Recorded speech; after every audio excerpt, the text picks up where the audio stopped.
पुरुषले धेरै हस्तमैथुन गर्दा महिलाको योनि वा भनौँ गुप्ताङ्गको रङ कालो हुन्छ त? भ्रम र यथार्थको पोस्टमार्टम गर्नेछौँ।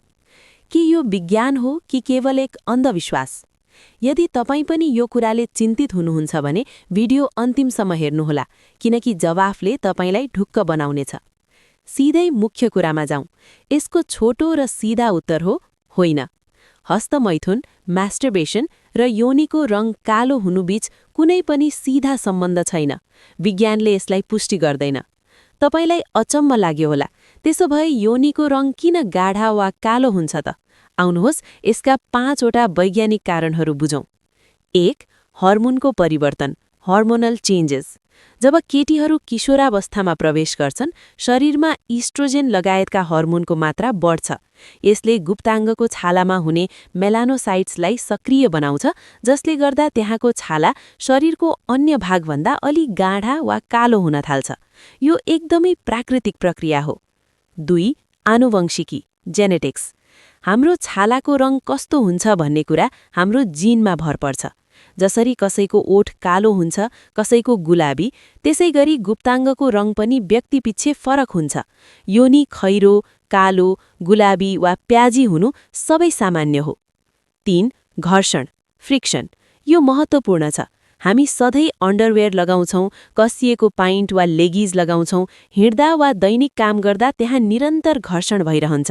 लामो समयसम्मको घर्षणले छालालाई बाक्लो र रङ गाढा बनाउँछ। यसमा हस्तमैथुनको दोष होइन, कपडा र घर्षणको भूमिका हुन्छ। 4. उमेर र समय।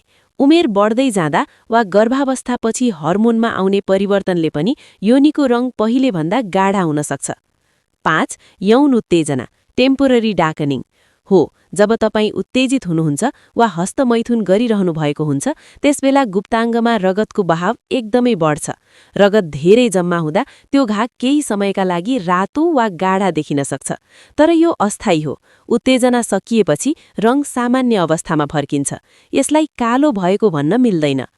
त्यसैले साथीहरू, यो कुरा बुझ्न जरुरी छ कि हस्तमैथुन एउटा सामान्य र स्वस्थ यौन क्रियाकलाप हो। यसले तपाईँको गुप्ताङ्गको रङ वा आकारमा कुनै स्थायी नकारात्मक असर पार्दैन।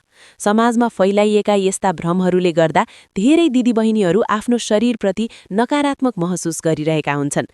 कोही क्रिम लगाउँछन् त कोही चिन्तित हुन्छन्। कृपया त्यस्तो गल्ती नगर्नुहोला। गुप्ताङ्गको छाला एकदमै संवेदनशील हुन्छ। त्यहाँ जथाभावी क्रिम वा केमिकल प्रयोग गर्दा इन्फेक्सन हुन सक्छ। तपाईको शरीर जस्तो छ, प्राकृतिक छ र सुन्दर छ। कालो, गहुँ गोरो वा सेतो यौनिको रङले तपाईको चरित्र वा यौन जीवन निर्धारण गर्दैन। यो केवल छालाको रङ हो। आशा छ आजको भिडियोले तपाईको मनको शङ्का हटायो होला। यदि यो जानकारी मन पर्यो भने भिडियोलाई लाइक गर्नुहोला र आफ्ना साथीभाइसँग शेयर गरेर यो भ्रम तोड्न मद्दत गर्नुहोला।